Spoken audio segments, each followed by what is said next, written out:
Buenas tardes, hoy 21 de abril de 2021.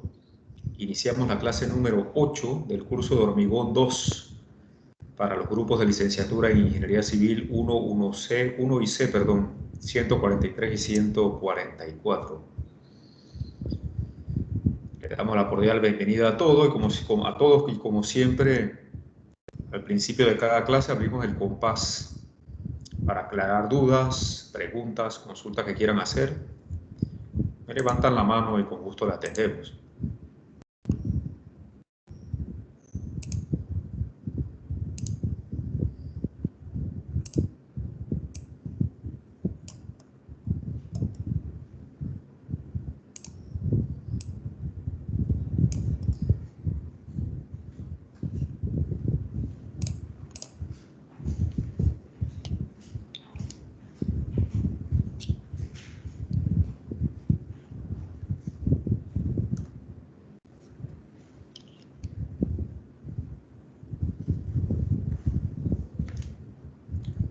Bernardo Ellis tiene la mano levantada. Le escucho.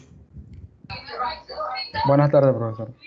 Profe, para el cálculo del cortante C, en la relación de columnas, cuando tengo una columna rectangular y me da mayor que 2, eso depende del sentido de cómo va mi losa. Déjame ver, Bernardo, si capto bien tu pregunta. Déjame ir allá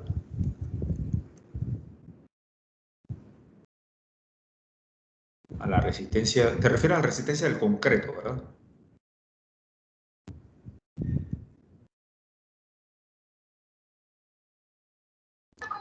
Sí, profe, la fórmula del cortante resistente del concreto. Ajá, vamos allá. Vamos a ver si podemos aclarar entonces lo que estás consultando. Voy a compartir pantalla.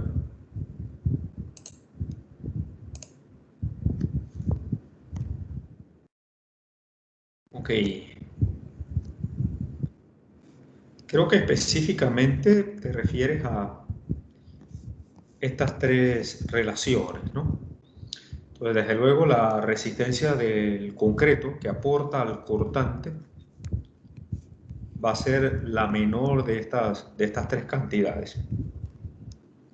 La primera fórmula es el límite superior, ese 4 raíz de F' en el sistema inglés, es el máximo valor de resistencia al concreto. Lo demás es el área crítica, el área sometida al cortante, que es el perímetro. B sub 0 B sub 0 por D sería el área de la losa sometida al cortante. Entonces aquí realmente no importa la orientación que tenga la columna ni el sentido del análisis, porque el perímetro crítico va a ser el mismo, no importa si estamos analizando el marco en el sentido, el marco al que pertenece esa columna, en el sentido este-oeste o en el sentido norte-sur. Específicamente... Profe, pero yo me refiero a la segunda ecuación del cálculo ese, donde, donde beta C, el valor de beta C tiene una relación de C1 entre C2, creo que es. Claro. Y que si depende de la orientación de cómo yo tomo mi losa, o sea, la dirección de la losa. Sí, quería explicar las tres, Bernardo. Vamos a la segunda entonces, ¿no? Aquí, en este caso, no importaría, para la primera relación, no importaría el sentido del análisis porque el perímetro y el área crítica de la sección es la misma. En la segunda formulación, esta, depende de la relación de las dimensiones de la columna.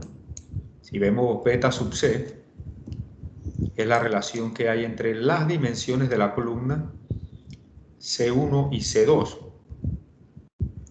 Por supuesto, aquí, como está orientada esta columna, está siendo considerado que el sentido del marco es en esta dirección, o el sentido de análisis es en esta dirección. Entonces, en ese caso, la longitud de la columna paralela al sentido del análisis es C1 y la relación entonces es C1, es decir, la dimensión de la columna en el sentido del análisis dividido entre la dimensión transversal. Cuando vamos a analizar el marco en la otra dirección, se van a invertir los roles. Ahora C1 sería esta cantidad y C2 sería la contraria, ¿no? la transversal. C2 sería la otra.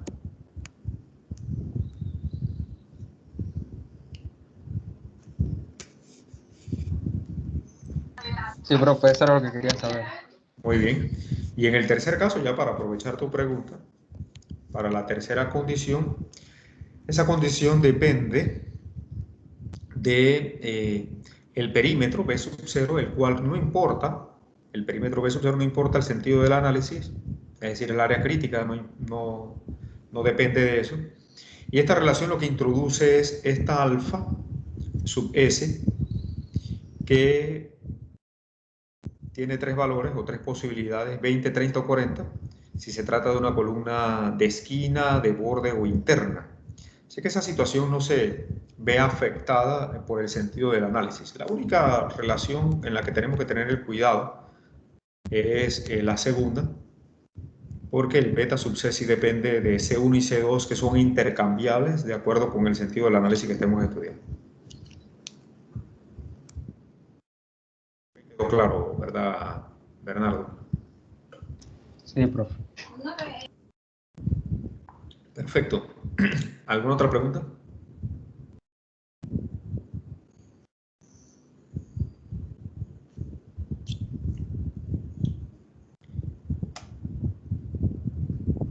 Ok, vamos a continuar entonces donde habíamos terminado la clase anterior.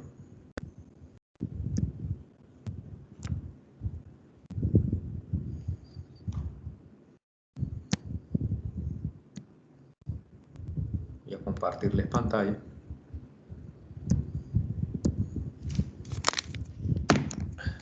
Ok, ahora sí. Recuerden que estamos en la lección 6, viendo el diseño de losas en dos direcciones por el método del marco o pórtico equivalente.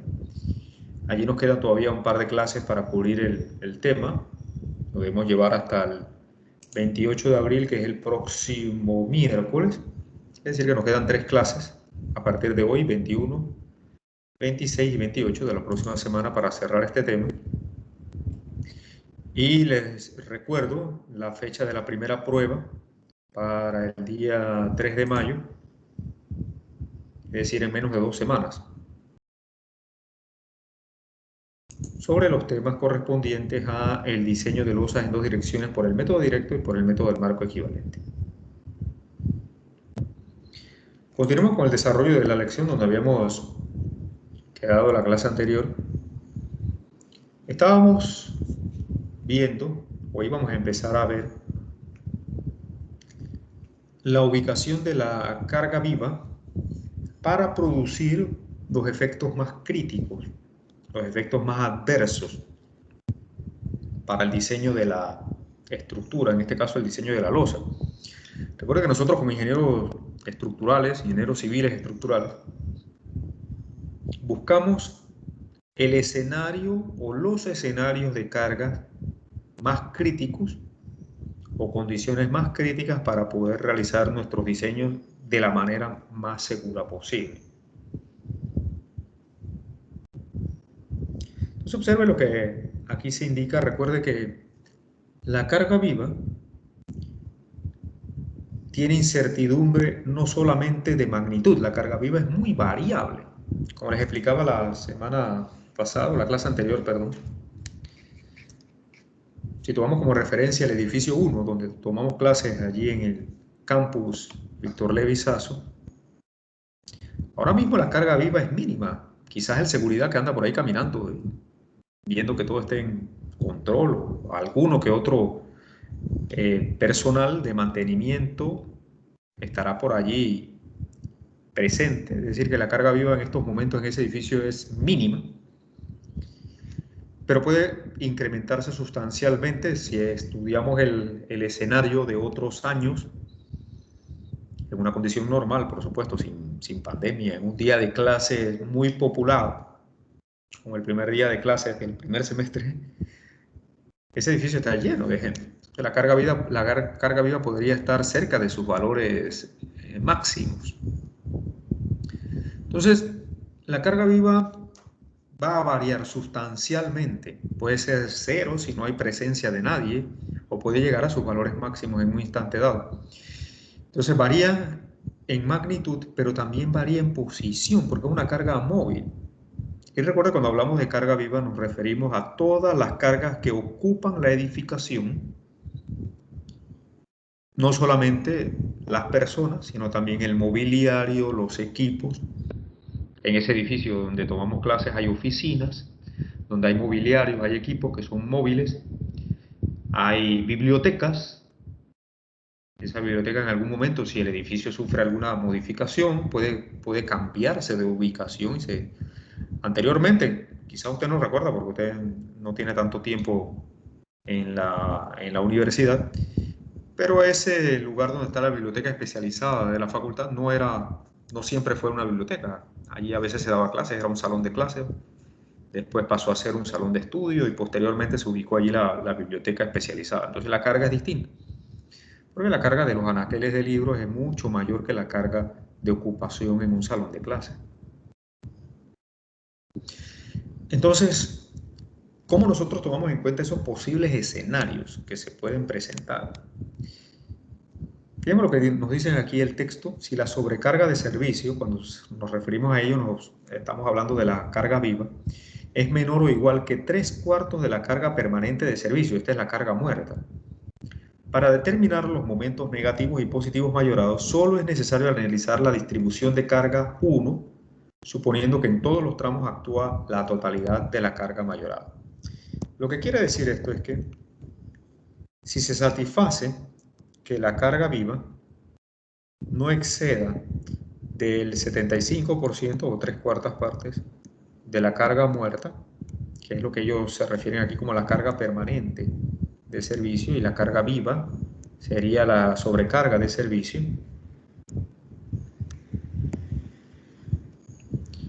Entonces, consideramos todos los claros cargados, observe lo que dice aquí, considerar todos los claros cargados con la sobrecarga factorizada.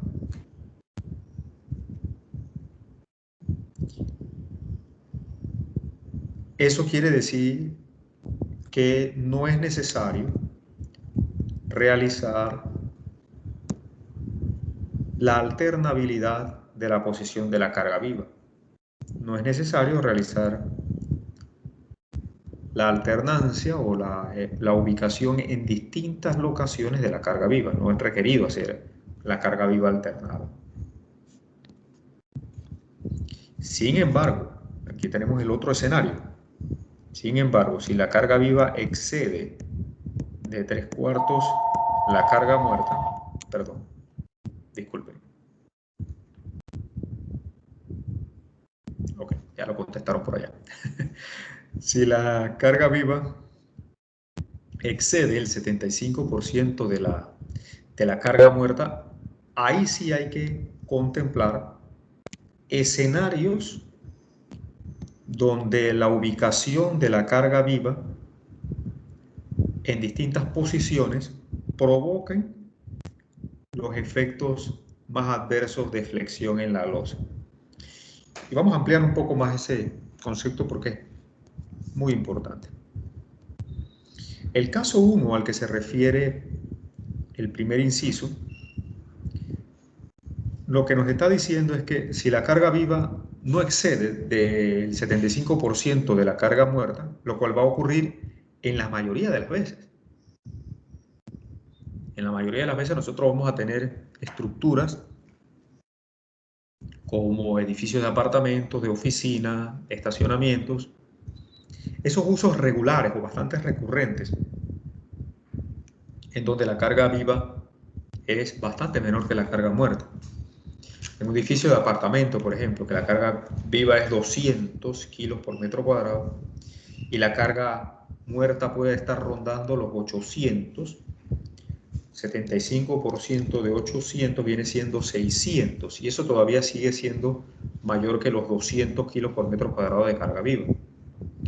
En un edificio de oficinas también ocurre lo mismo. La carga viva de oficina es 250. Y si consideramos que la carga muerta también anda por el orden de los 800, estaríamos hablando de 250 versus 600 aquí. Entonces, en esos casos, la carga viva es menor que el 75% de la carga muerta. Pensemos en un estacionamiento donde no hay muy poca carga muerta. No hay acabados de piso, no hay particiones, hay muy pocas particiones en los estacionamientos. De repente una oficina de un conserje aquí y allá, etcétera, o algún área de mantenimiento, pues puede estar cerrada con paredes dentro de la losa de estacionamiento, pero suelen tener cargas de paredes muy bajas porque los vehículos deben circular. Si tuviéramos en un estacionamiento donde la carga muerta podría estar más bien cercanos a los 500 o 600, digamos 600 por 0.75, eso produciría 450 y la carga viva de estacionamiento es 250. Incluso en ese caso, donde tenemos una carga muerta baja, todavía en ese edificio con losas de estacionamiento, todavía la carga viva sigue siendo menor que el 75% de la carga muerta. Sin embargo, como el código tiene que contemplar todas las posibilidades, hay escenarios en los que tenemos carga viva muy elevadas. Déjeme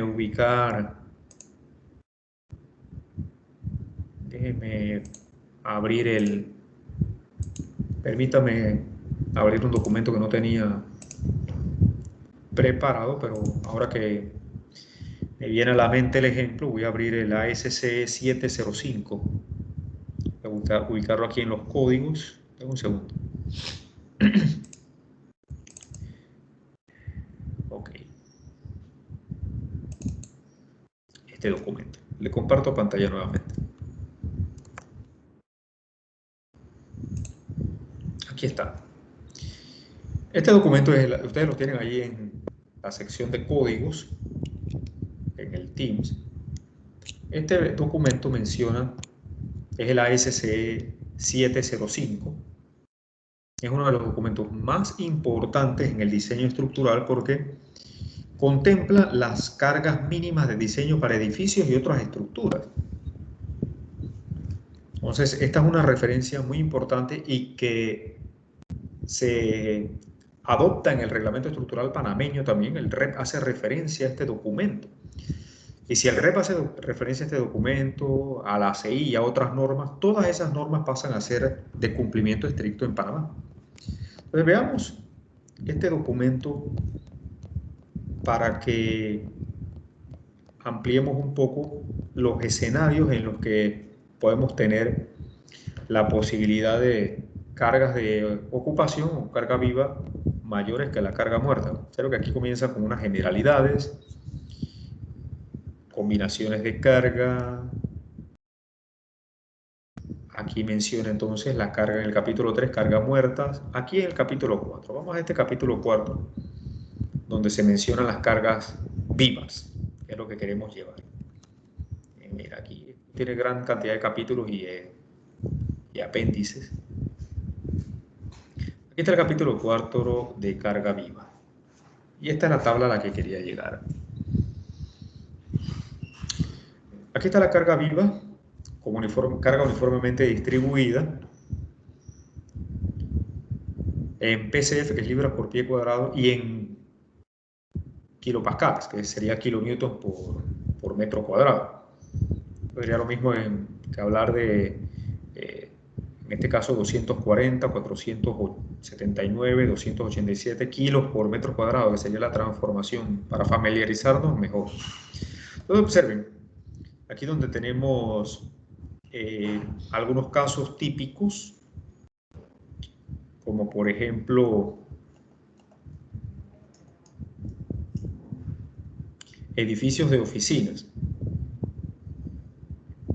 Creo que las áreas de circulación, como los lobbies, los corredores, que serían los pasillos, tienen cargas vivas cercanas a los 500 kilos por metro cuadrado. Esa es una carga viva importante. Eso serían pasillos, escaleras, lugares de circulación.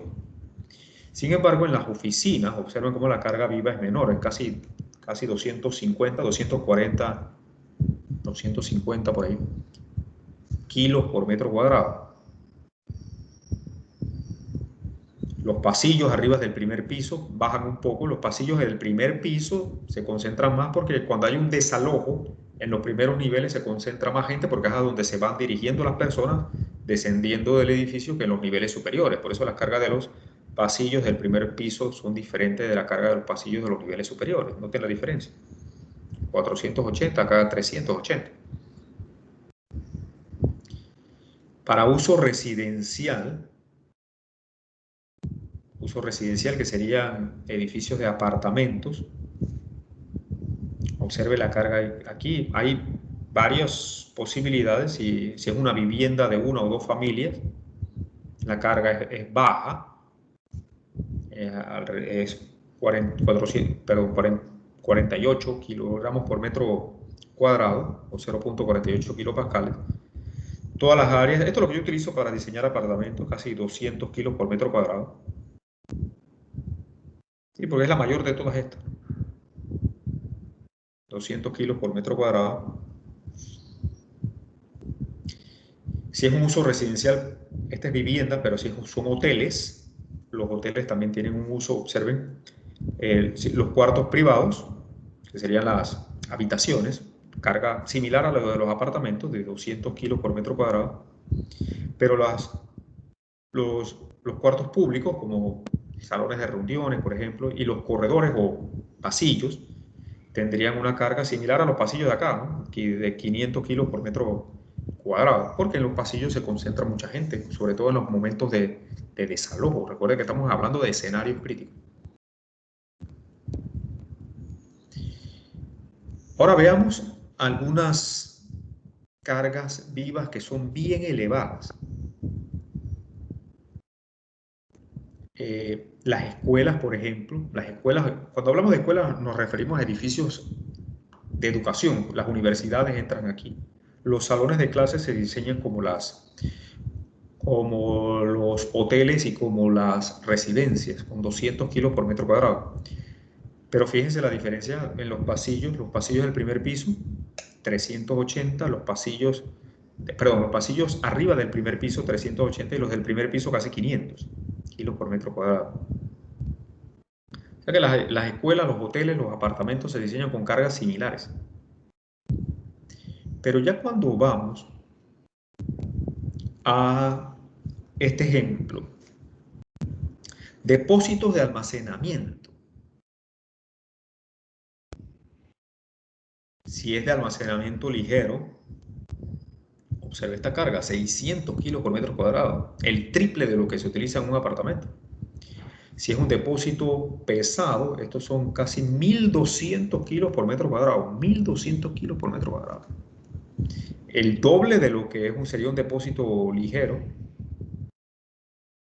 y 6 veces lo que se utilizaría para un apartamento. En los edificios de tiendas como los centros comerciales, cuando me tocó diseñar el Alta Plaza y el Soho Mall, que tuve que participar ahí como diseñador estructural, se utilizan distintas cargas. Observe, aquí las tiendas es el retail, las tiendas del primer piso se diseñan con 500 kilos por metro cuadrado, las tiendas de los niveles superiores se diseñan con menos carga.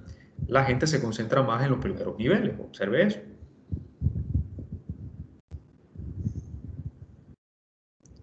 Las áreas de venta, esto sería las áreas de venta al por mayor, si existieran, tienen cargas mayores porque se concentran más cargas allí, de 600 kilos por metro cuadrado.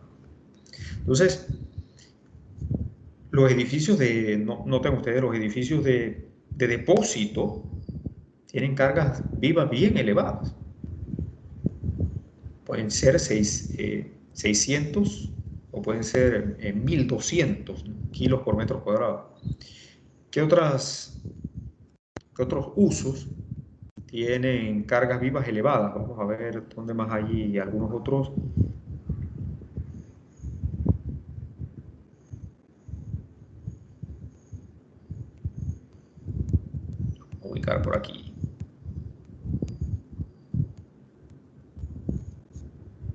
fábricas. Observa. Fábricas. Si son fábricas ligeras, 600, fábricas que utilizan equipos livianos, por así decirlo, 600 kilos por metro cuadrado, pero si son fábricas industriales con equipos muy pesados que emiten vibraciones importantes, tenemos que usar 12 kilopascales o 1200 kilos por metro cuadrado, una carga elevada. Similar, observen, similar, las fábricas se fabrican con criterios similares que los edificios de depósito. Las instituciones penales, las cárceles, las celdas, igual que los apartamentos, esos son residencias, en cierta forma son residencias, ¿no? Como los hoteles, los apartamentos, tienen los mismos criterios, tanto las celdas como los pasillos, 200 y 500. Las bibliotecas, importante, observe, las bibliotecas, las salas de lectura, un poco más que los edificios de oficina. Los edificios de oficina tienen 250, este tiene, aquí observen, 250. Yo hablo de 250 porque es cuando transformamos de kilonewtons a kilogramos, la transformación no es 100 sino 98.1 por la gravedad, ¿no? De 9.81 que es el valor de la gravedad, cuando transformamos el factor es 98.1, no llega a ser 100 exacto. Sé que ustedes ven la diferencia a veces en los decimales cuando yo hablo. Les decía que estábamos viendo, déjenme ver, acá abajo. Ajá. Las librerías, perdón, las bibliotecas. Las bibliotecas, las cargas para los salones de lectura, casi 300 kilos por metro cuadrado.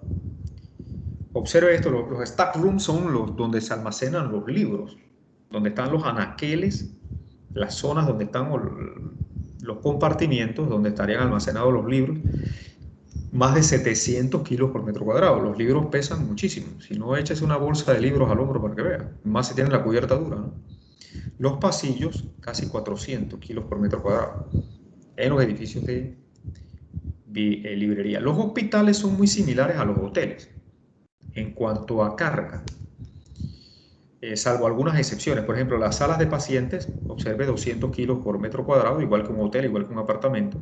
Los pasillos arriba del primer piso, ese sí un poquito más, casi 400 kilos por metro cuadrado.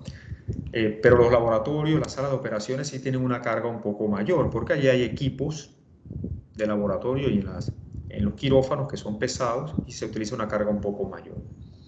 Igual sucede con otros usos. Las losas de estacionamiento tienen una carga de 200 kilos por metro cuadrado, igual que los apartamentos, muy similar. A ver, los comedores.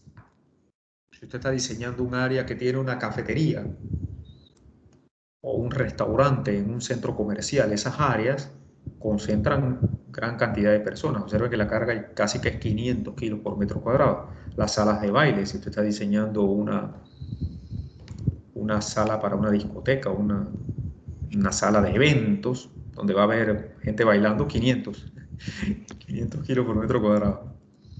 Y así, pues usted observa que hay cargas más altas que otras dependiendo del uso. Las armerías, una de las cargas más pesadas que hay, las armerías. Si usted está diseñando un cuartel para la policía o para algún estamento de seguridad y van a ver el almacenaje de armas y municiones, eso pesa bastante. Observe que la carga casi que es más de 700 kilos por metro cuadrado. A ver si hay alguna otra por aquí que nos llame la atención, que sea interesante para mencionar.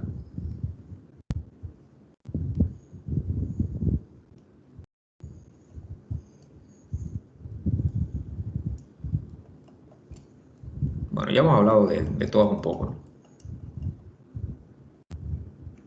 ¿no? O de las más importantes. Los estadios. Tiene que diseñar un día un estadio donde están los bleachers, que sería donde la gente se sienta, ¿no? A ver el espectáculo o el partido, ¿no? 500 kilos por metro cuadrado. Si los asientos son fijos, conectados al piso, es un poco menos. Los bleachers son de estos donde no hay butacas, sino que la gente se siente y se pueden apiñar y se pueden colocar muchas más personas que en butacas. Cuando hay butacas, la gente está individual en un puesto, ¿no? Pero cuando hay el bleacher, entran los que puedan y si caben como sardines en latas, ahí se meten, por eso la carga es mayor. Quería ver... ¿Qué ¿Sí? está alrededor del paréntesis? ¿Perdón? La letra alrededor del paréntesis decía, hay unas letras como una D. Ah, sí, esas son las notas. Usted va acá al final. Okay. Lo que quiere decir eso es que hay unas aclaraciones. Observen. Aquí hay aclaraciones un poco más sobre la tabla, ¿no? Eso es lo que quiere significar eso, que tiene que venir y leer acá para aclarar un poco más, ¿no? Profe, una pregunta, disculpe. Por ejemplo, en la sección de oficinas, hay una parte que dice oficinas solamente y otra que dice como oficinas de computadora. Nosotros, ¿cómo seleccionaríamos si nos dan la opción de oficinas, por ejemplo, como en el proyecto? ¿Que sería conservador tomar la que tiene la carga mayor o solo tomaríamos la de uso de oficina?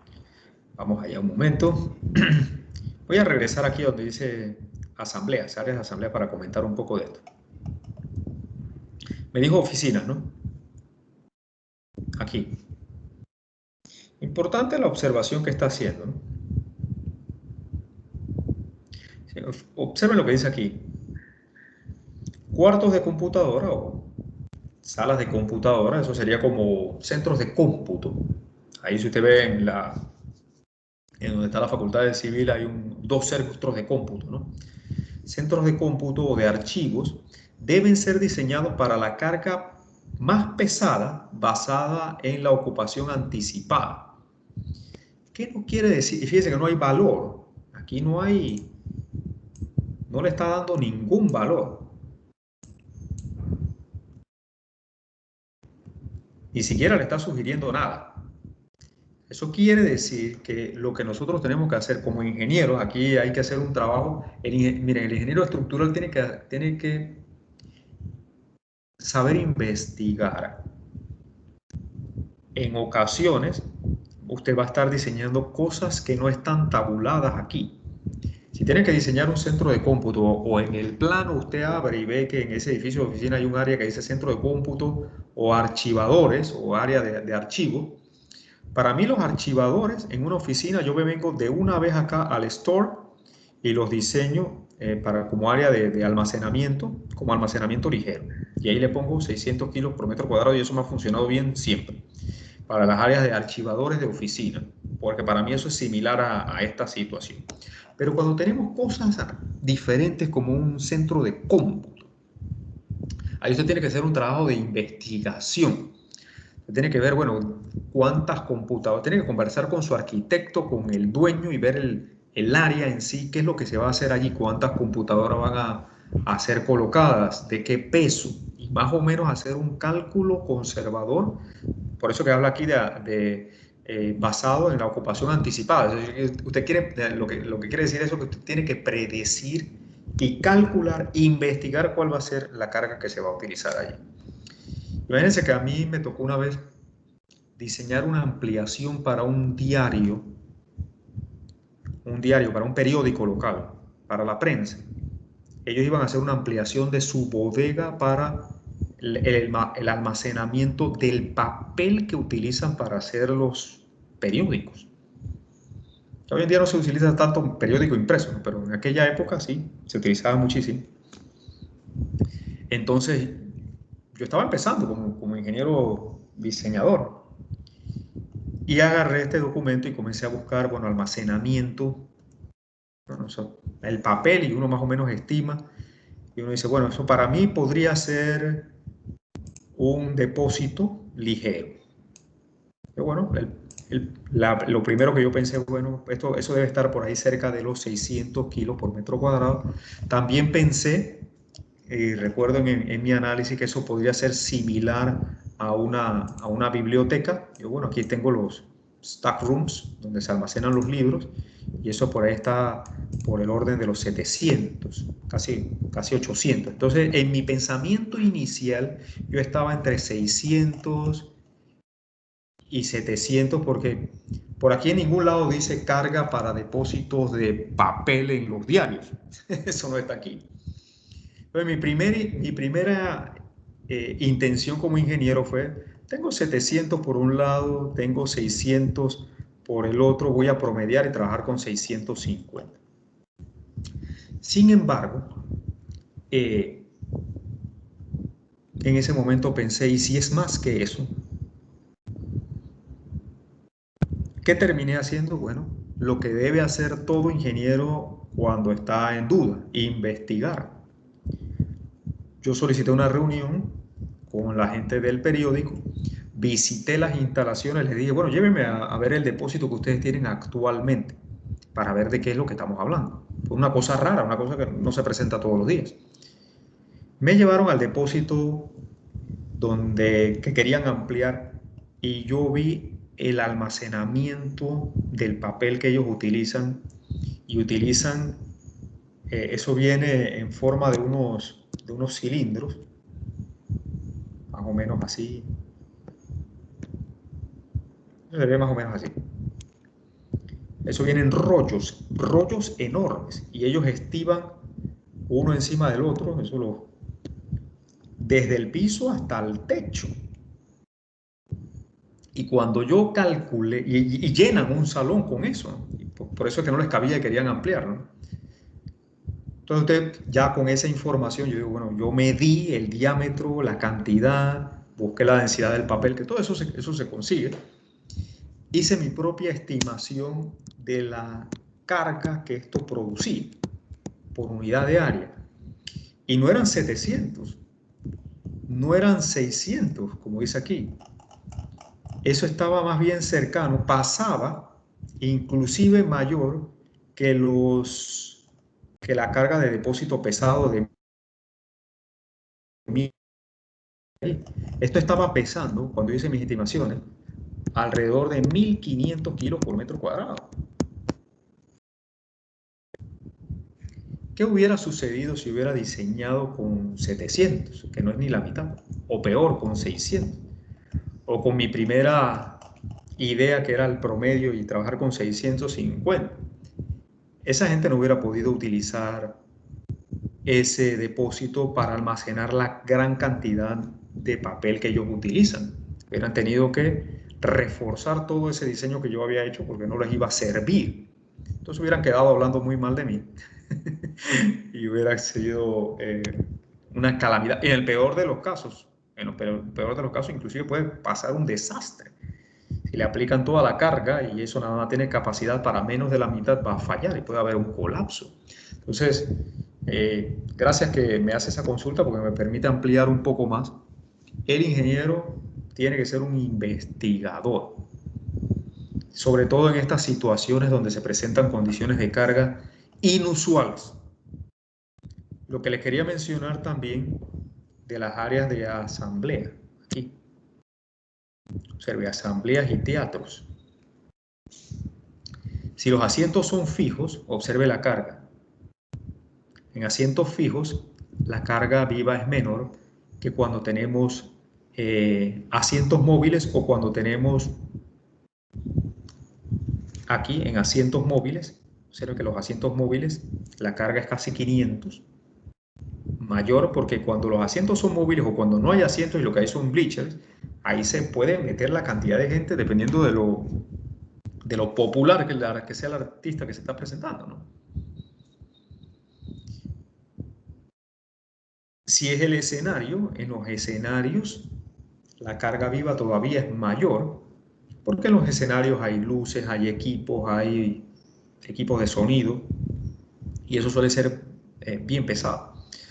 Entonces, tenemos que, como ingeniero, investigar. A mí me gusta no apegarme al 100% a esto, porque observe lo que dice esta tabla: mínima carga viva distribuida, mínimo. O sea que esto es lo menos con lo que usted tiene que trabajar. pero puede ser más. Esto es un límite inferior solamente. A mí siempre me gusta investigar qué es lo que se va a usar, cuáles son los equipos que va a poner, qué cantidad va a poner. Yo indago muchísimo antes de encender la calculadora. Por eso esas primeras reuniones iniciales son muy importantes para mí, para poder definir bien los criterios con los cuales se va a trabajar de manera segura. Entonces, la carga viva, observe que en situaciones puede ser altas. ¿En qué situaciones lo vimos? En asambleas, en las bibliotecas, en las estructuras de almacenamiento, etc. Un puerto, que usted vaya a diseñar un puerto de contenedores. Imagínense cuánto puede ser la carga viva de muchos de esos contenedores que los colocan de esta manera, uno encima de otros, y estiban, bueno, gran cantidad de ellos. Imagínense eso cuánto puede ser en un patio de contenedor. Un puerto como los que están a las riberas del canal, en Colón y en Balboa, y en los que vendrán en el futuro. Entonces allá hay que investigar. Uno no se puede basar 100% en esta tabla, que es una guía, pero habla de cargas mínimas. Tampoco uno se puede ir a exagerar. Imagínense que aquí, bueno, yo hice mi cálculo y me resultó en 1500, yo trabajo con ese valor, pero si a mí me da miedo y le digo, no, yo voy a trabajar con 5000 kilos por metro cuadrado, porque yo no sé. Entonces sí estamos yendo al otro lado, que es exageradamente e innecesariamente conservador. Hay que trabajar con los valores correctos. Entonces, en situaciones como esas, donde tenemos carga viva importante, conviene trabajar con la posibilidad de cargas vivas alternadas. Vamos a ver acá eso qué significa. Observe cómo está la carga viva alternada aquí, aquí, aquí. Me voy a llevar estas imágenes para una pizarra para ampliar un poco más esto porque es muy importante. Voy a llevarme sacarlo de acá mejor.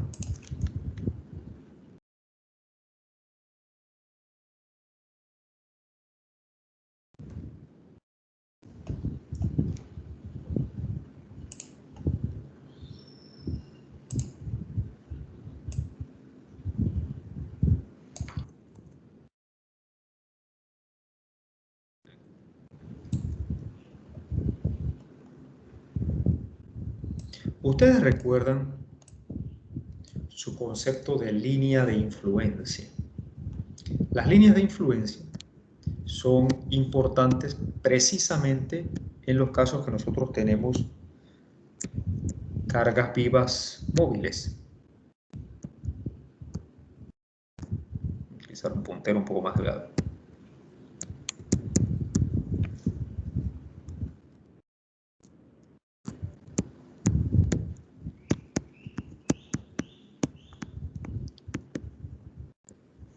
Entonces, si yo estoy diseñando esta losa que tiene 3 claros, si yo tengo la posibilidad de alternar la carga viva, la manera de hacerlo es cargar y descargar los claros para producir los efectos de momentos máximos en algunos puntos.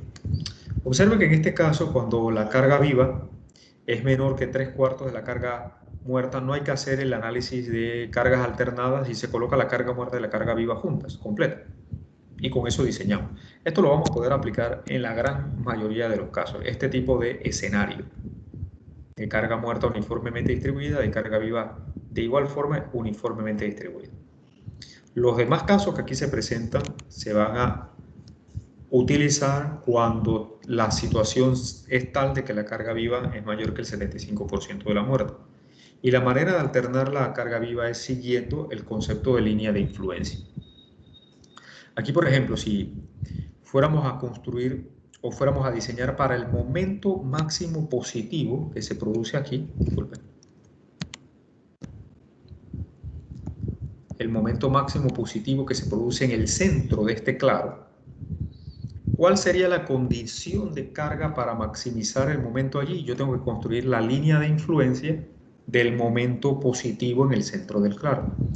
Y esquemáticamente, ¿cómo construimos líneas de influencia? Si recordamos del curso de estructura, nosotros cortamos y aplicamos una rotación unitaria a la estructura y la propia estructura deformada produce su línea de influencia. ¿No sería eso? Tratar de hacerlo aquí así. No. Si nosotros cortamos aquí donde está el punto y le aplicamos una rotación positiva a la estructura va a ser, voy a usar otro color mejor, la estructura va a ser esta.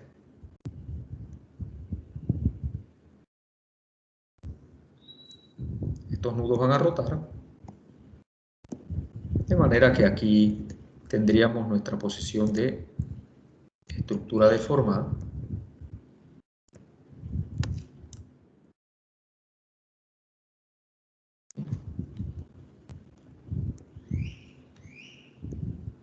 Exagerando un poco la deformación. Listo. Si observo, aquí está la línea de influencia. Esta sería la línea de influencia para el momento positivo en el centro del claro AB.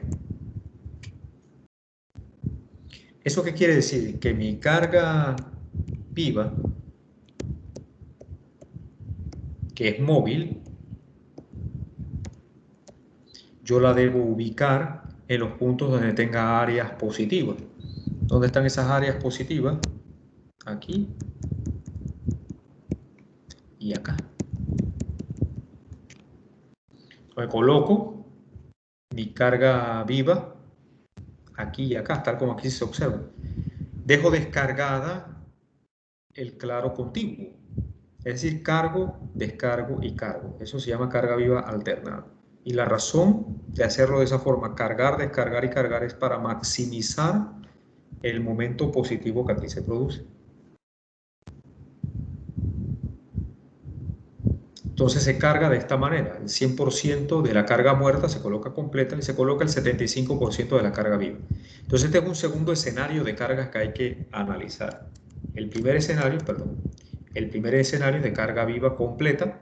El segundo escenario es de carga viva, disculpen, de carga viva alternada. Como yo tengo que diseñar también otros puntos, no nada más el punto central del claro AB, vamos a ver otros puntos que necesitamos cargar. Observe este sería el punto central del claro BC. ¿Cómo sería el caso ese? Vamos a traernos ahora esta imagen. Jugarla por aquí.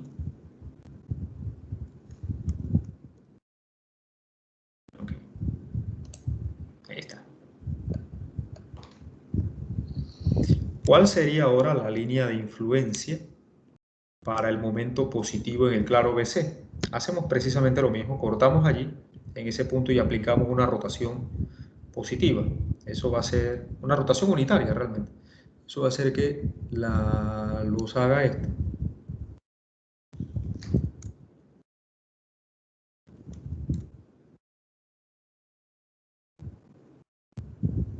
Así. Recuerda que lo que estamos aplicando aquí es cortar y aplicar una rotación unitaria, es decir, que esta rotación aquí que hemos impuesto es igual a 1.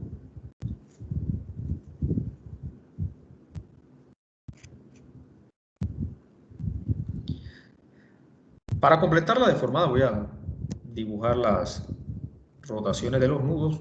No nos interesa lo que hacen las columnas realmente, porque ahí no vamos a hacer nada, pero para completar la ilustración de la estructura deformada.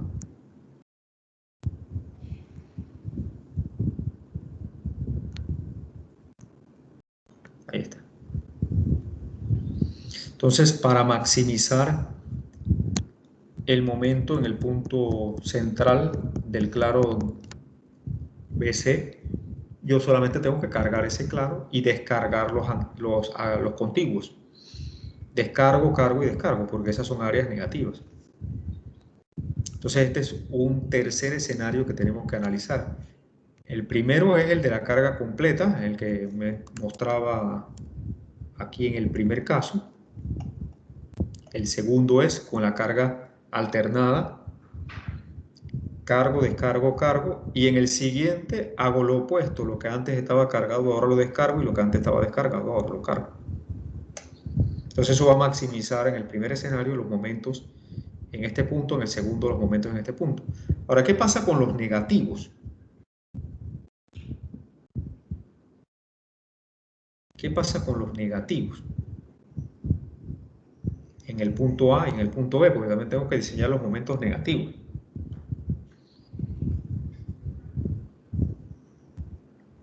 Bueno, en esos casos sucede lo mismo. Vamos a hacer el análisis del punto A. La línea de influencia ahora para el momento del punto A.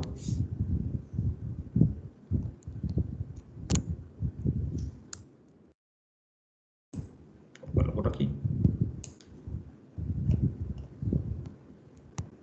Observa que aquí se ha colocado un apoyo para restringir, simplemente para analizar lo que ocurre en este claro, porque la línea de influencia aquí, si nosotros cortamos en este punto y le aplicamos una rotación a la viga en esta posición, tendríamos lo siguiente, tendríamos esta línea de influencia.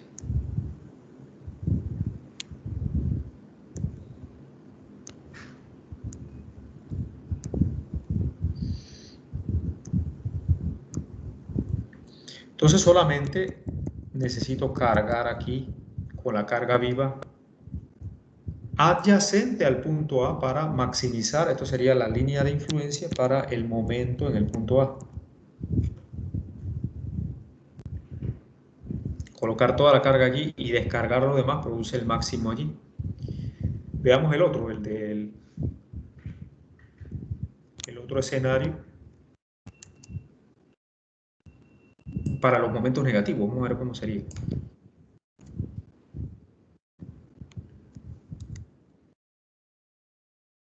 Ok.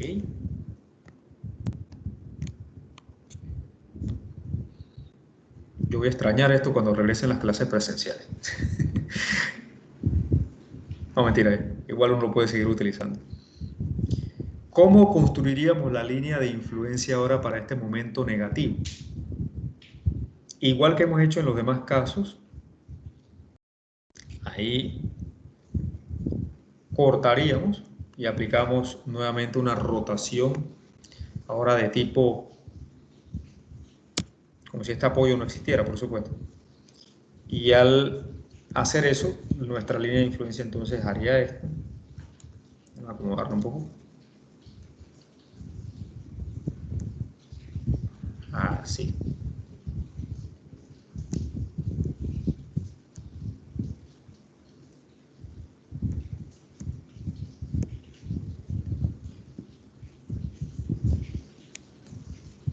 Entonces observen, para maximizar el momento aquí, yo necesito cargar el momento negativo. Yo necesito cargar dos áreas contiguas y descargar entonces la otra que tiene ordenadas positivas. Esto sería la línea de influencia para el momento en el punto B.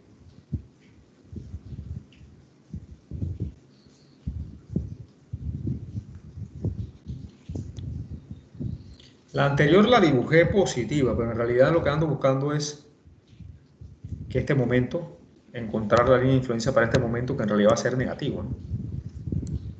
Pero es la misma línea de influencia, solamente que iría para el otro lado, para abajo, así que no la voy a, para no perder tiempo, no la voy a borrar. Ando buscando la línea de influencia para ese momento negativo, la línea de influencia para el momento negativo en B, que sería este momento que actuaría aquí, en negativo. Entonces, estos escenarios de carga viva necesitamos nosotros estudiarlos en conjunto con el escenario de la carga viva completa de la estructura, para cuando se presenta el caso de una estructura con una carga inusualmente elevada, necesitamos, en primer escenario, cargar toda la estructura con la carga viva, alternar la carga viva de posición como si fuera un tablero de ajedrez. Y esto sucede igual en los edificios. Si esto no fuera una losa, sino un edificio, la carga viva alternada también nosotros tenemos que considerarla. Si fuera un edificio de almacenamiento, como los que se han ido construyendo últimamente. Hay edificios puramente de almacenamientos. Entonces esos edificios tienen una carga elevada, y si esa carga es mayor que el 75% de la carga muerta, yo debo considerar varios escenarios de carga viva. El primer escenario, como vivo, es la carga viva completa. Este sería el escenario de carga viva 1, digamos. Tengo que considerar un segundo escenario de carga viva, ahora alternada. ¿Cómo es la manera de alternar la carga viva? Ya vimos que es como si fuera un tablero de ajedrez. Cargo, descargo, tal como si fuera un tablero de ajedrez.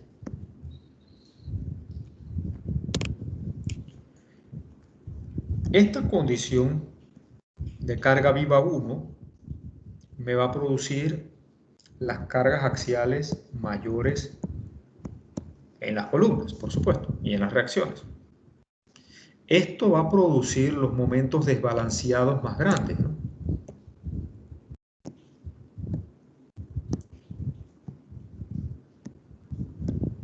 En estos puntos que estoy indicando aquí.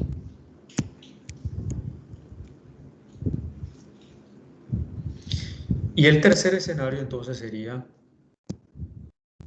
nuevamente alternar la carga viva, pero cargando los claros que no fueron cargados en el escenario L2.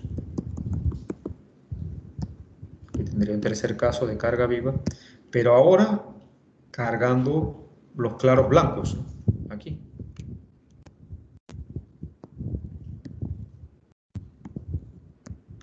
Y la razón para hacer esto ya lo explicamos, está en la línea de influencia.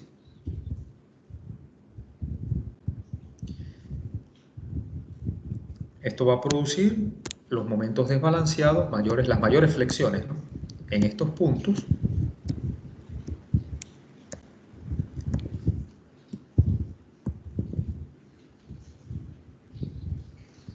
Para el caso en donde tengamos carga viva importante, una carga viva elevada. Si yo fuera, por ejemplo, si me interesara maximizar se procede de la misma manera, ¿no? Si yo quiero maximizar el momento positivo aquí, sucede lo mismo, ¿no? Yo vengo y corto, y aplico una rotación positiva en ese punto y veo cómo la estructura se deforma, ¿no?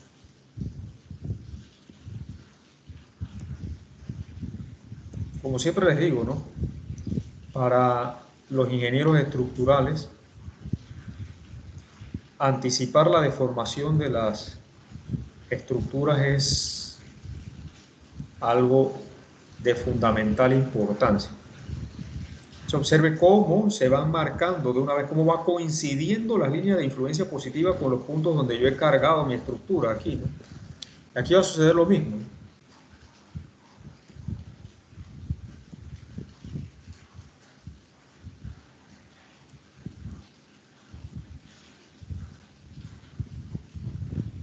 Observe aquí cómo las ordenadas positivas comienzan a coincidir todas con lo que yo he sombreado. Y esta es la línea de influencia para este momento. Claro, no está a escala, lo que usted va a notar es que conforme nos alejamos de ese punto, las ordenadas van siendo más pequeñas, como es de esperarse. Aquí No lo estoy haciendo perfectamente a escala.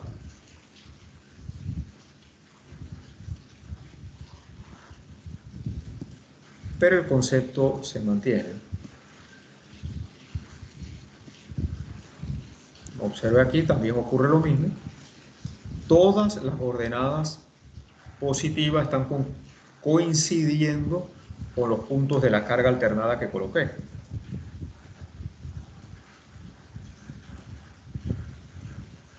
Perdón.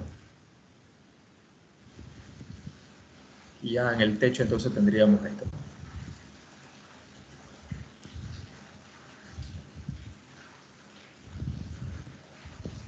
Creo que yo roto los nudos y después me guío entonces con las deformadas. Es la manera más fácil. Entonces observe aquí, esto sería la línea de influencia para este claro, ¿no?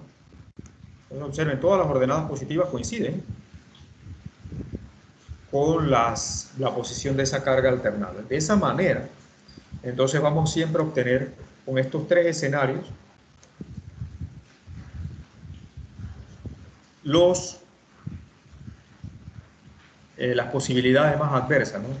Esto maximizaría las cargas axiales en las columnas, esto maximizaría la flexión negativa en algunos claros y esta en los otros.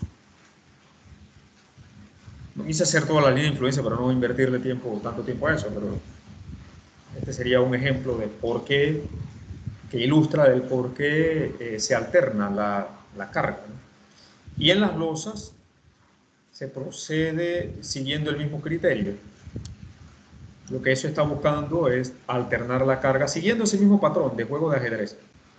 Aquí en las losas, por supuesto, en este último caso, se cargan dos claros seguidos porque la línea de influencia del momento negativo del punto B exige que yo tenga que cargar dos claros contiguos para el diseño entonces del momento negativo allí. Afortunadamente en su proyecto no sucede esto, pero se puede dar la situación. Y es importante que usted esté preparado para detectar en qué situaciones eso es necesario hacerlo. Y ya mencionamos el criterio está aquí. Y esto viene de un análisis de probabilidad de ocurrencia y estadística.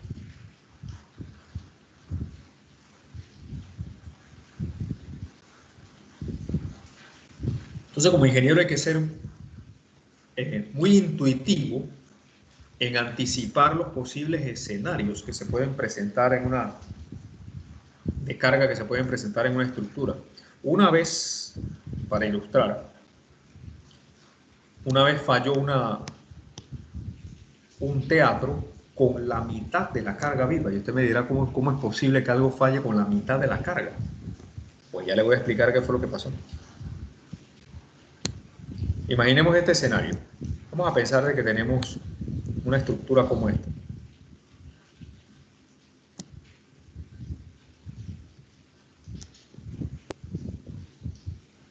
Y que esto van a ser, vamos a pensar en salas de cine. Voy a simplificar un poco el modelo.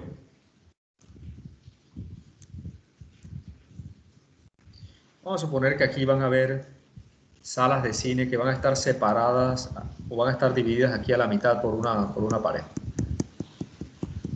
Entonces tenemos una sala de cine de este lado, tenemos una sala de cine de este lado. ¿Bien? Con sus butacas así subiendo, ¿no? Y acá estaría la pantalla, acá estaría la pantalla. Eso es un escenario bastante realista. Entonces, como acá abajo también hay salas de cine y demás, no se quiere tener columnas. Necesitamos áreas abiertas. Entonces, para cubrir grandes áreas, como ustedes saben, se utilizan las cerchas. Entonces, aquí se utilizó una cercha.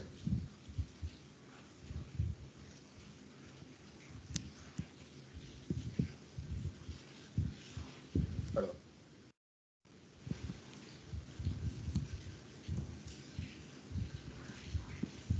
Ok.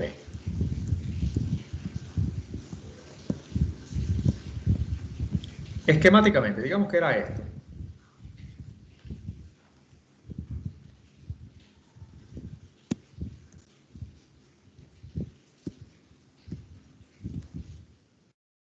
Ok, ahora sí.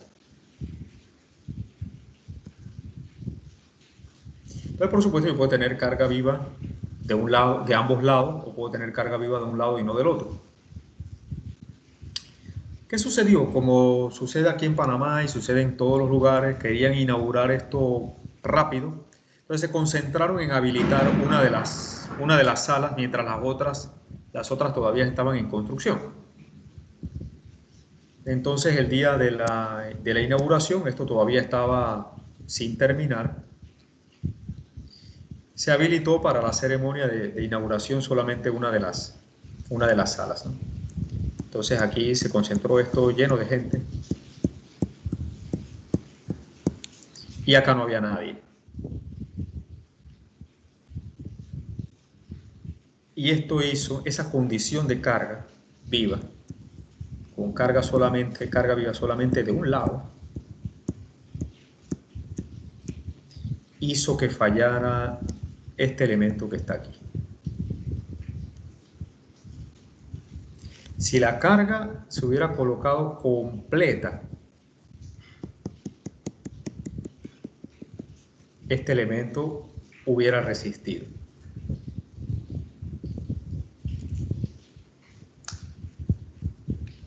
La pregunta es ahora para la clase: ¿por qué la condición de carga de un lado solamente hizo que este elemento fallara? Y si la carga hubiera estado colocada completa en toda la extensión, no hubiera sucedido el desastre que pasó. El que sabe por qué, me levanta la mano.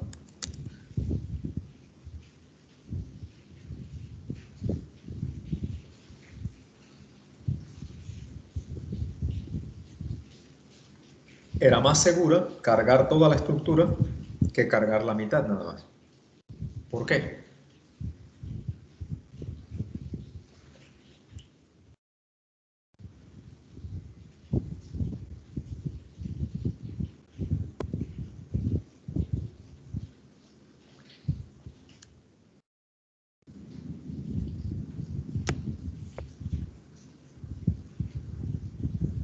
Esa es una buena situación para analizarla en una pregunta de desarrollo de examen, ¿no?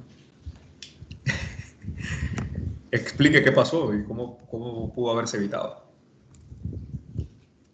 Ok, veamos qué es lo que sucede. Como usted sabe de sus cursos de estructuras,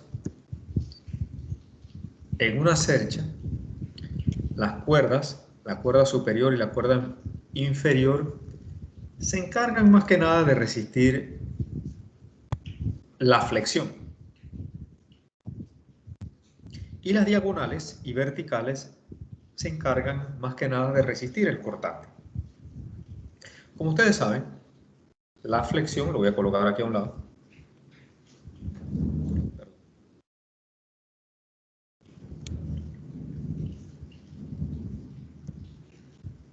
si yo tomo parte de esa cercha,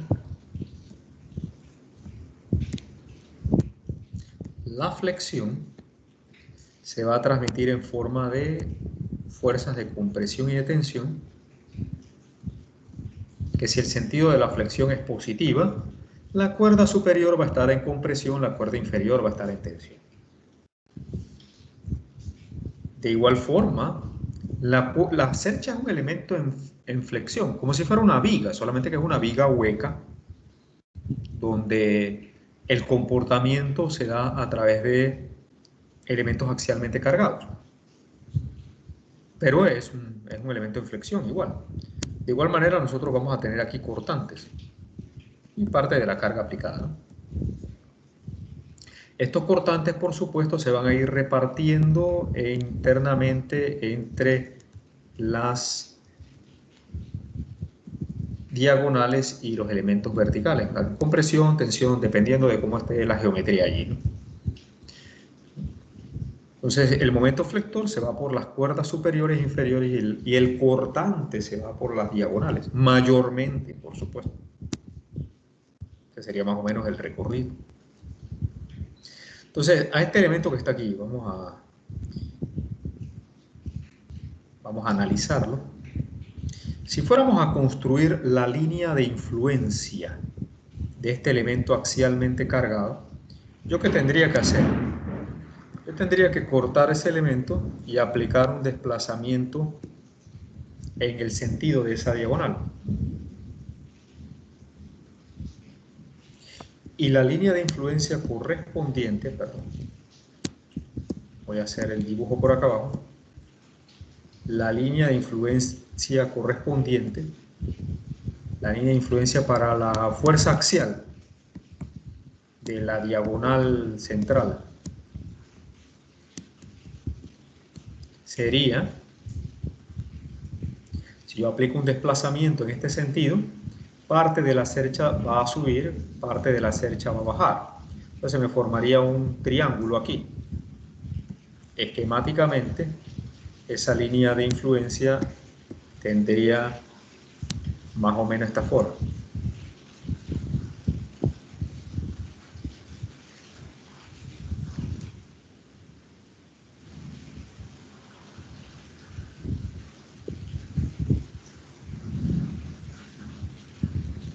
Entonces tengo un área positiva y un área negativa.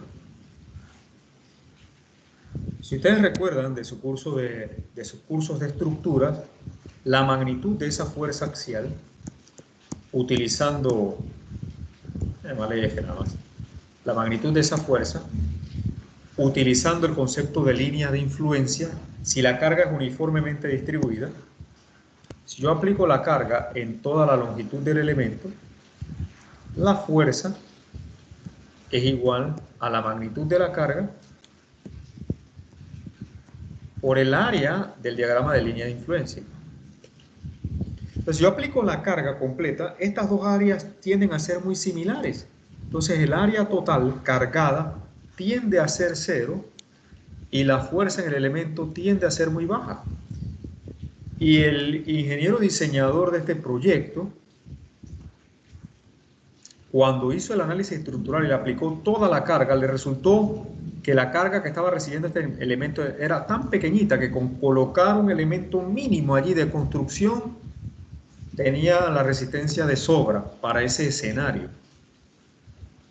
Pero lo que el diseñador estaba obviando era que realmente existe gran probabilidad de que la estructura en cuestión, en este caso salas de cine, esté cargada y descargada en esta división que estaba en el punto central.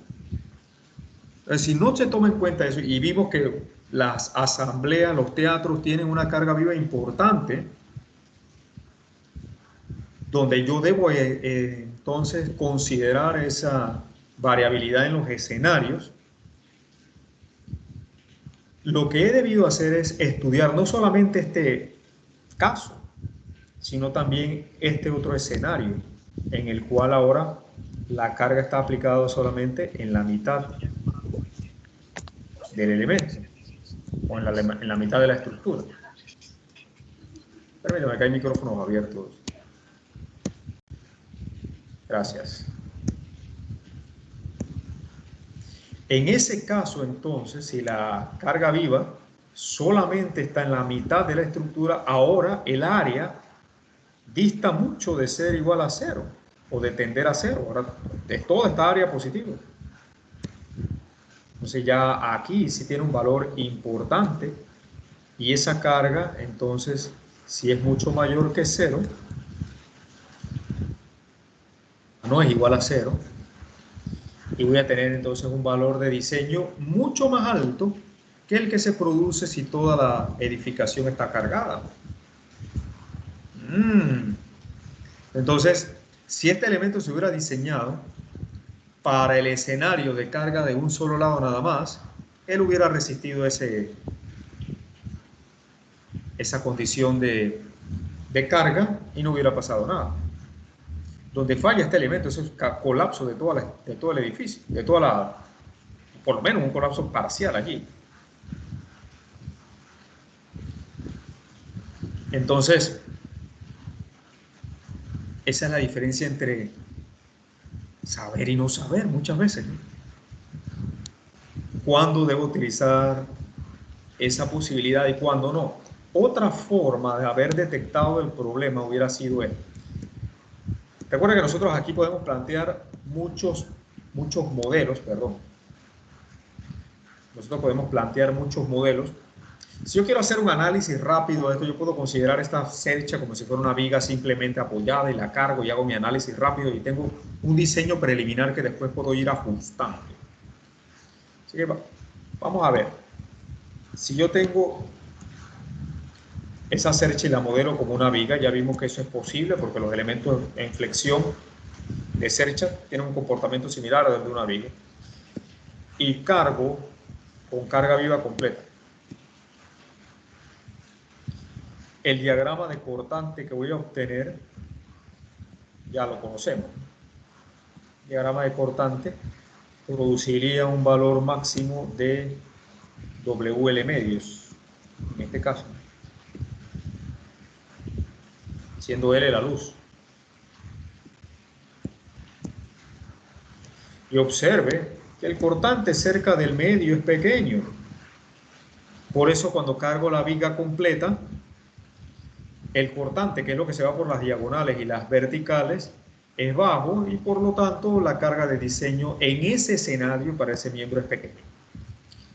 Pero si yo ahora veo que ahí hay una pared y que una película de un lado puede estar buena y la otra puede ser malísima,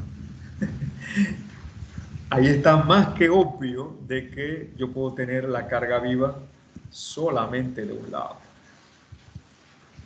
Observe la división. Entonces, en este caso, si esta es mi carga viva, ¿cómo es el escenario ahora?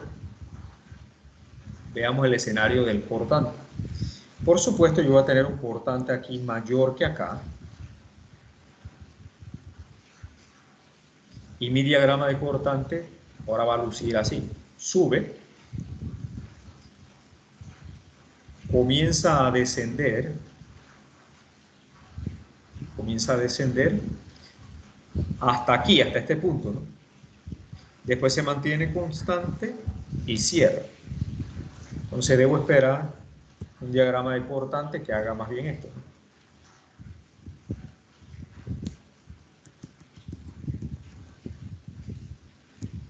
Se mantiene y luego cierra. Lo exageré un poco porque en realidad este cortante es más bajo que acá, así que un poquito menos vamos a corregirlo.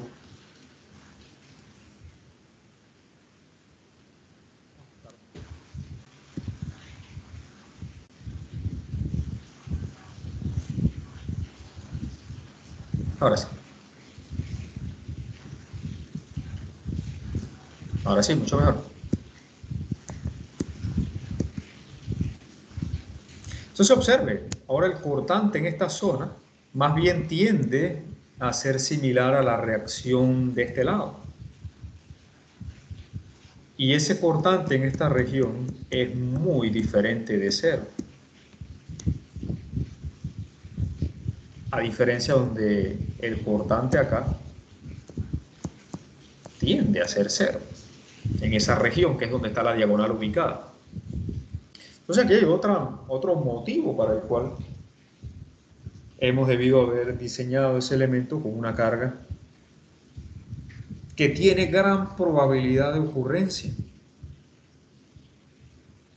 Entonces, el ingeniero tiene que ser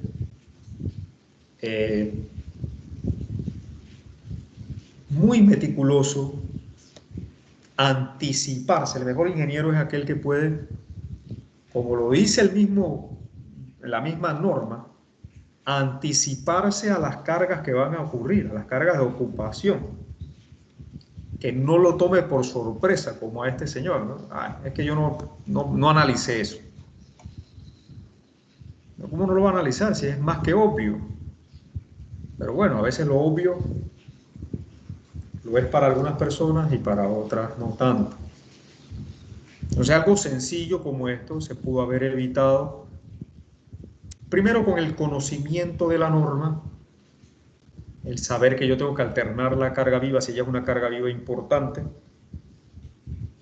Y de hecho, miren, mi recomendación no solamente se guíe por ese parámetro, de que la carga viva yo debo que alternarla si ella es mayor que 3/4 partes la carga muerta. No se guíe solamente por eso.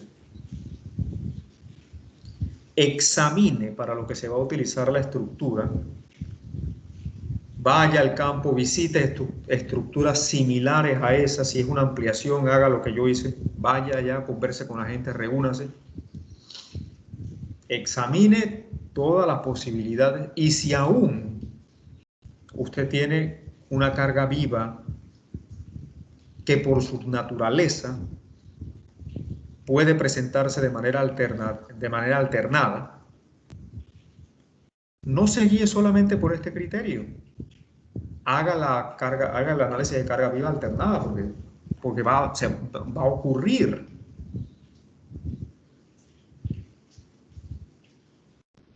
Entonces, mi conclusión de esto es que el ingeniero tiene que ser un investigador. Cada proyecto que usted tiene que analizar, si es un proyecto inusual, usted tiene que analizar el comportamiento, investigar lo que está pasando. Si es un edificio de apartamento, eso se hace todos los días y eso no tiene mayor complicación. Si es un edificio de oficina, igual. Pero hay situaciones, esporádicamente, donde usted puede tener escenarios fuera de lo común y la estructura debe estar preparada para esas condiciones que pueden tener una probabilidad de presentarse de manera alta. Ok, aquí hago una pausa entonces para aclarar dudas. Si alguien tiene alguna pregunta sobre esto, con mucho gusto. Que ser malicioso como ingeniero, no puede andar, tiene que pensar y reunirse, estudiar, examinar, conocer las normas y conocer del comportamiento estructural. Solo entonces podemos preparar nuestras estructuras para que tengan un comportamiento seguro. ¿Alguna pregunta?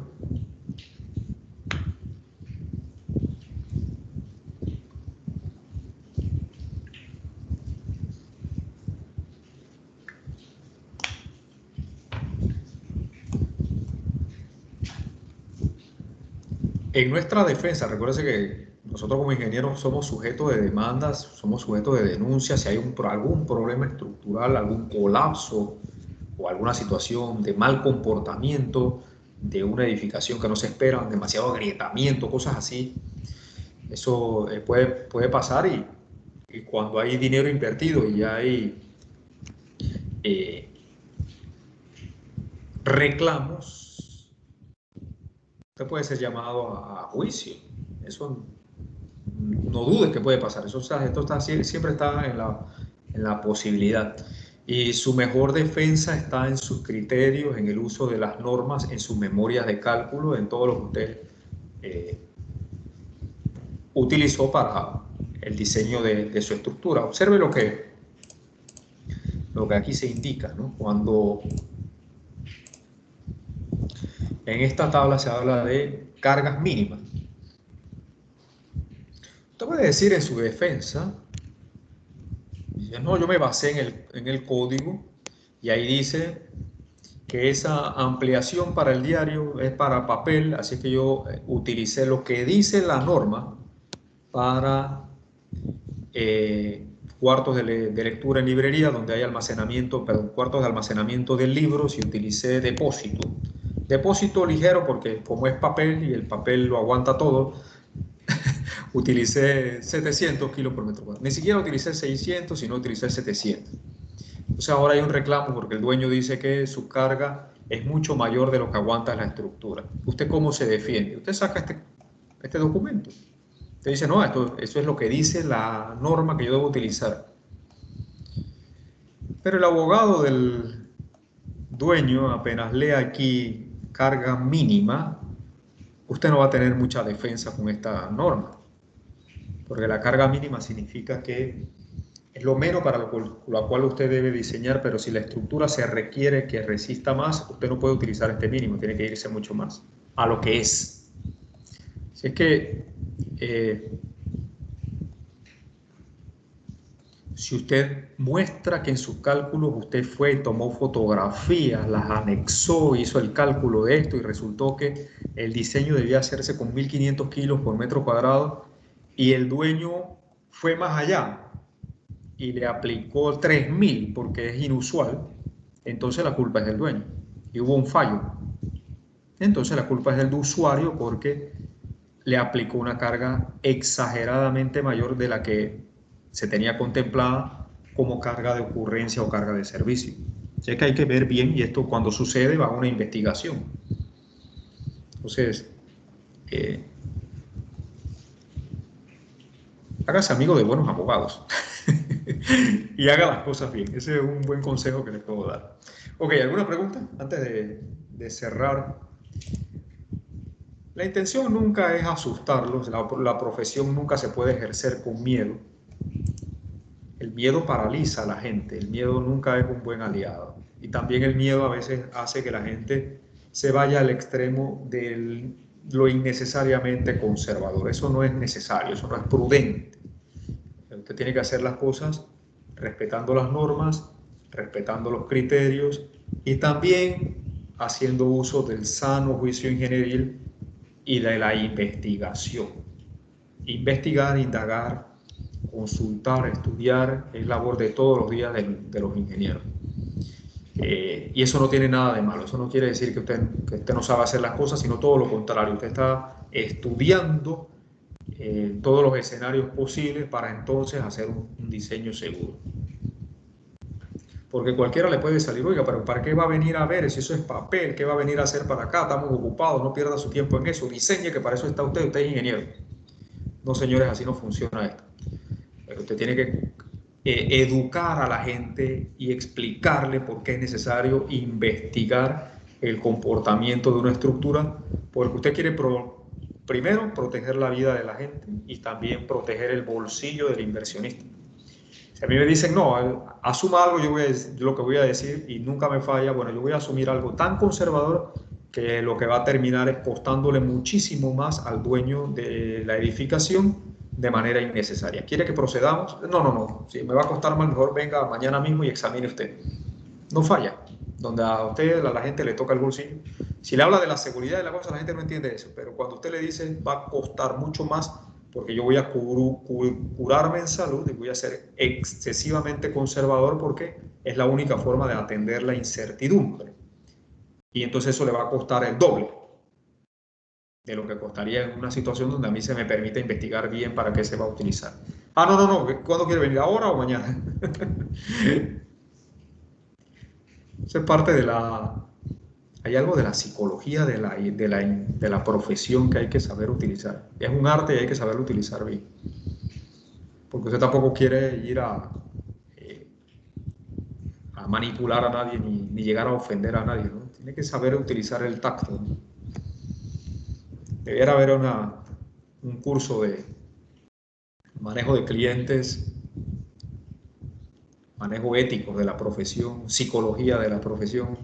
Esas cosas son bien importantes. Inteligencia emocional en la profesión.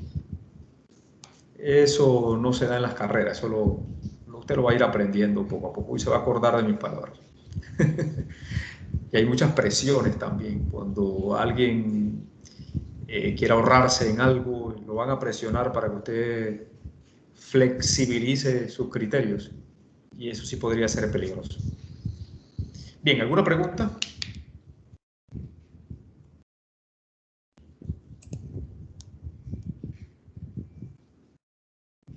Esta profesión es hermosa, sin embargo tiene sus peculiaridades.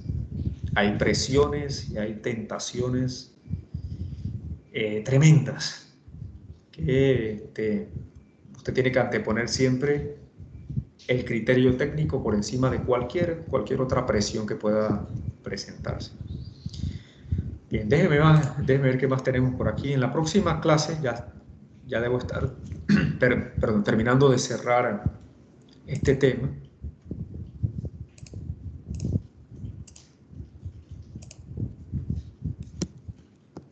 Quise detenerme con importancia aquí porque lo amerita. vamos a explicar en la próxima clase el uso de estos tabulados para el desarrollo del análisis estructural del sistema de losas con el que tenemos que diseñar nuestras losas en dos direcciones. Y entonces presentaremos el desarrollo de este ejemplo. Así que en las dos clases que siguen, que son las que necesitamos para completar este tema del marco equivalente, que serían la próxima semana, el lunes 26 y miércoles 28, cerraríamos este tema y ya estaríamos en miras de la primera prueba del 3 de mayo sobre los temas de el método directo y el método del marco equivalente. Recuerde su proyecto para entregar en fecha del 10 de mayo también. Y por ahí mismo arranque con el siguiente, porque es desarrollar el mismo proyecto utilizando el método del marco equivalente para entrega el 12 de junio, casi un mes de espaciamiento entre uno y otro. Ok, ¿alguna pregunta antes de finalizar? Bernardo, tiene la palabra. Profe, sí, es con respecto al proyecto. ¿Cómo yo haría, o utilizando la tabla, o mejor dicho, cómo se utiliza la tabla para calcular el espesor de la losa? Se refiere a la tabla 9.5, ¿verdad? Sí, profe, no entiendo muy bien cómo utilizarla ahí. En un momento explicamos en el ejemplo el uso de esa tabla. Vamos a ir allá rapidito.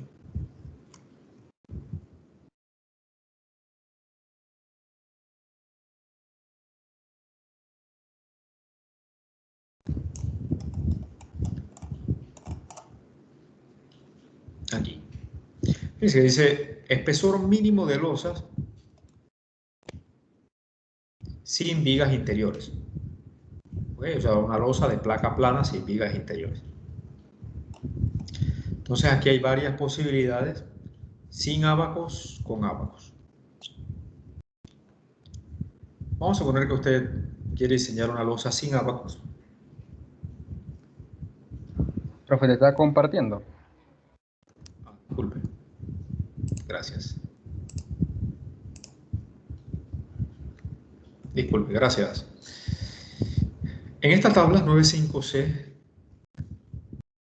tenemos el espesor mínimo para losas sin vigas interiores.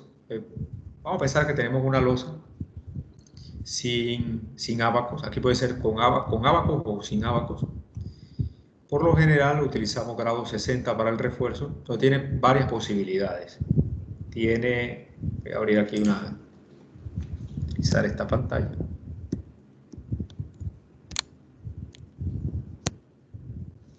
Observe que tenemos varias posibilidades. Para los paneles exteriores, si no hay viga de borde, sería L sobre 30. Para los paneles interiores, N sobre 33. Entonces yo puedo tener en mi losa, vamos a poner que tengo columnas